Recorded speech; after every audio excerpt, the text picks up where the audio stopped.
Hello everyone, this is Dr. Marks, your instructor, and let's talk a little bit about Project 2, the travel brochure. Project 2, the travel brochure, you can find, of course, in Module 2, right here, see Project 2? And it is due on June 6th at 11:55 p.m. So here I sort of give you a scenario, and you're going to create a travel brochure for students, an example for the students that you'll be teaching. Now, these are fourth grade students. If you are a middle school teacher taking this course, then you can choose 6th, 7th, 8th grade to use for your travel brochure. You don't have to do fourth grade. If you are elementary ed, I want you to use fourth grade because that's where we learn about North Carolina. So, students in your fourth grade social studies class are going to create a travel brochure highlighting a historical monument or site in North Carolina. You're going to create a model brochure so that you can show them what theirs might look like. You're going to also include one way that you will formatively assess the process with your students. Again, the readings have these tools in them, so make sure that you do the reading before you start the project. So let's look at the details.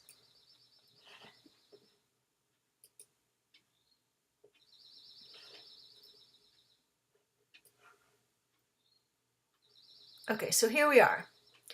This Project 2 is also worth 50 points.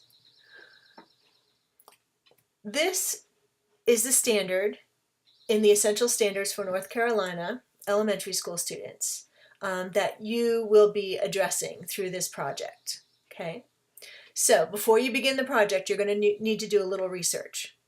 The first thing you want to do is do some research about historical monuments and sites in North Carolina. And you want to find ones that are going to be interesting to your students or meaningful. Okay, so try to pick ones that they may not have heard of or that are kind of quirky or interesting. After you've chosen a historical monument or site, you're going to research that historical monument or site for your travel brochure. Now, it's a good idea to have 3 to 5 focused facts for the brochure. Again, make sure they're interesting, educational, strange, world record setting, etc. Next, you'll want to do some research on travel brochures. What makes them exciting? What makes them engaging? You can go to a travel agency or hotel lobby. I have snuck into hotel lobbies when I lived in Orlando and taught elementary school and collected about 100 of their brochures. I happen to know that a lot of the hotels in Blowing Rock have a ton of these, and probably in whatever town you're in, there is some North Carolina monument, and you can run in there and take some of those travel brochures if you want to just look at those. Another way you can do this is you can do some search on the internet. You can just Google images, travel brochure, and then you'll see a collection of travel brochures. And then also I give you some specifics on the rubric for what the project should look like. And what's considered exemplary, good, or poor. So once you've done your research, then you're ready to get down to the creating part of the brochure. So there are a zillion template options, and you are welcome to use any of those that you want. I give you a few here. So this is through Microsoft Word, and you can create a template. It's very easy and very familiar to those of us who use Microsoft Word. And then this is a list of 21 more brochure templates that you can use. You can use any of these or any template you want. You can create your own brochure template if you're feeling very creative. Whatever is best for you is fine with me. So then once you've created this template about the historical monument or site, you're going to need to formatively assess your students' mastery of the standard. Here's the standard again. You're going to describe in 2 or 3 paragraphs how you'll use one of the options discussed in the readings to provide fast, formative assessment or timely feedback to the students, and this will make sense to you after you do the reading. So let's look at the details. Here's a rubric.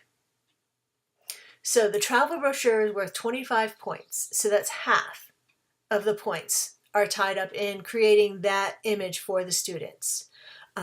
So make sure that it's aligned with the essential standard, that it's creative, it's in digital format, it's well organized and visually engaging, and make sure that it is accurate and informative. So that's how you get sort of the full points. The next important part here is the formative assessment. Again, you want to make sure that you do the reading first and identify one of those ways that you want to assess your students' creation of their brochures. So you're going to definitely choose one of those tools. You're going to give a good, robust description of the use of the formative assessment tool. And I give you some guiding questions here. What's the tool? How will you use it for this assignment? And why is it a good idea to use it? What are the benefits of using it? Okay? And then again, you have mechanics, no grammatical errors, spelling errors, anything like that. So double check your work or send it to somebody and have them look at it. Okay, so that's what this second project is about. This project has a lot of front load time where you'll be doing your research, you'll be figuring out what you want to put on your template, how you're going to set up your template. So make sure you leave yourself enough time to be creative and to explore all of those options. Okay, if you have any questions, please give me a call or Skype or Google Hangout me and we can chat about it.